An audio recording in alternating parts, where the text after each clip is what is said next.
It's Saturday morning and time for Saturday morning cartoons. Yes, it's still a little chilly. Some kind person. We don't know who it is because there was no message left with it. Sent a small room heater, a brand new small room heater. Uh, and whoever you were, thank you very much for that thoughtfulness. Um, we do have a small electric room heater in our bedroom. Uh, our problem isn't so much that we don't have an electrical heater in the house. It's that the wiring in this house is so screwed up that we can't turn any other lights on or any can't have TV on, or we can't have a computer plugged in or other lights on while the it blows a fuse, and Constance has to go out in her pajamas and throw the switch. So please feel free to feel sorry for us on these chilly days, but we are doing the best we can, and we appreciate your concern, but we'll be okay. Don't worry.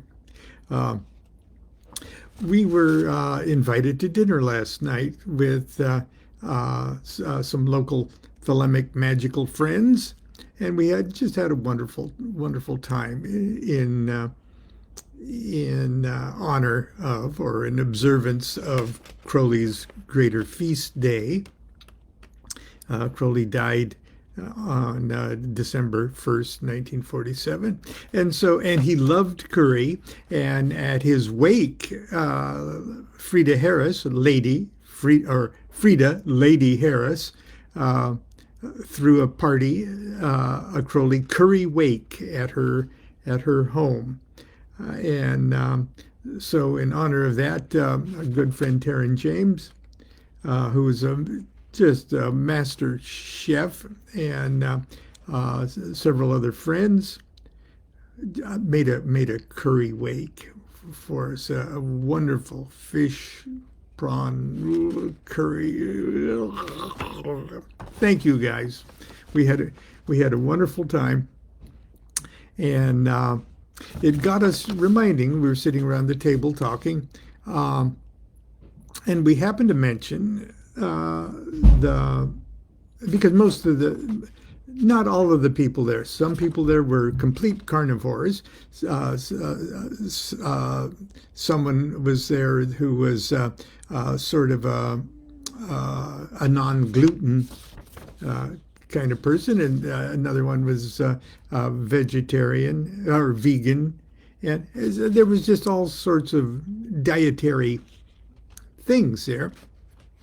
And Constance and I just happened to mention our holiday snack, that's sort of a DuQuette family tradition, of weasel snouts, roasted, salted weasel snouts. And they asked us, gee, we thought you were vegetarian. How can you eat weasel snouts? And we tried to explain how it could be vegetarian, or if not vegetarian, at least non-meat, and it still be weasel snouts. And we had to sort of explain the situation. And I've posted pictures of that Constance and I did a few years ago, because we harvest weasel snouts around Thanksgiving time in the holiday season. And I posted color pictures of these on my Facebook page, so I wish I had a color printer to show you. But there is parchment wrapped holiday weasel snout plate there with some Tabasco sauce, and you spear the snouts with an ornate fork like that. And here is a picture of Constance actually harvesting weasel snouts in our front yard there, back down in Costa Mesa, where the snouts can be found. She found one under some leaves there. And let's see,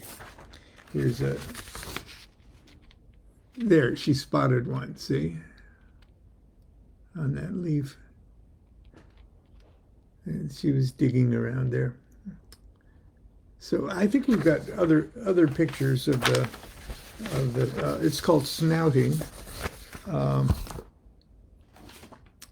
But and once you've had them, you're just crazy about it. You can't wait for the snouting season to begin again.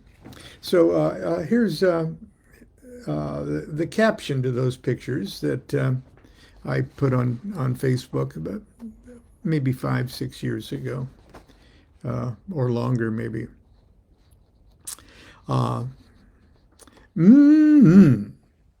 Thanksgiving dinner is not complete without home-foraged weasel snouts.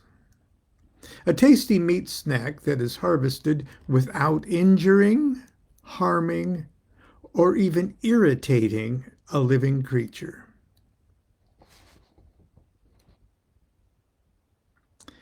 A DuQuette family Thanksgiving tradition for generations. Watching the Macy's Thanksgiving Day Parade and munching home-cooked deep-fried salted weasel snouts. If you've never snacked on this classic seasonal delicacy, you've missed out on a rare holiday treat. Now, before you turn your nose up at the thought of eating weasel snouts, you might be surprised to learn that animal lovers, even vegetarians, enjoy this tasty, protein-rich meat snack without guilt.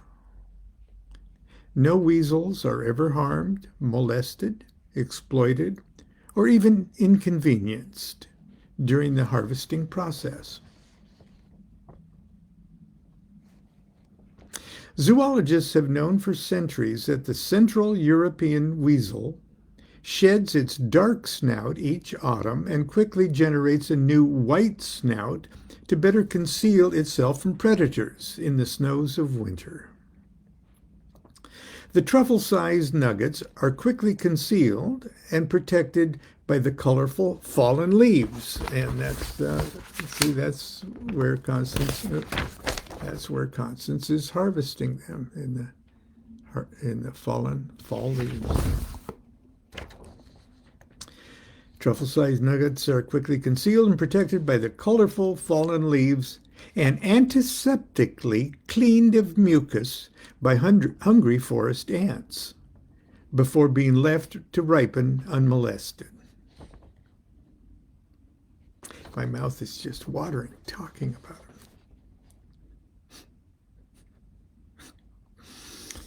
it. In the 14th century, Albanian monks of St. Mary's Monastery, living on the weasel-rich Zvernik Island in the Natra Lagoon,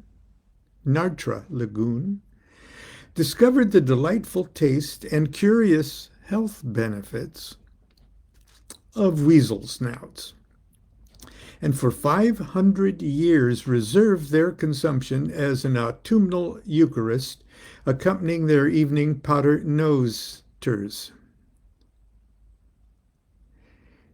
In 1888, their weasel snout secret was learned by visiting French scientists studying the monks, several of whom were reported to have been over 200 years old.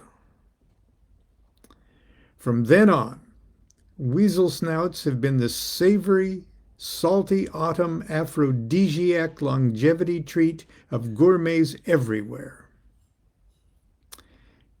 And then the caption to those pictures, Constance harvesting Costa Mesa Back Bay weasel snouts. And then a cone of salted weasel snouts. Weasel snouts. Okay, and here's a word of caution. Do not attempt to harvest your own weasel snouts unless you have been trained by an expert snouter to distinguish them from sun-dried possum droppings to which they bear a striking resemblance.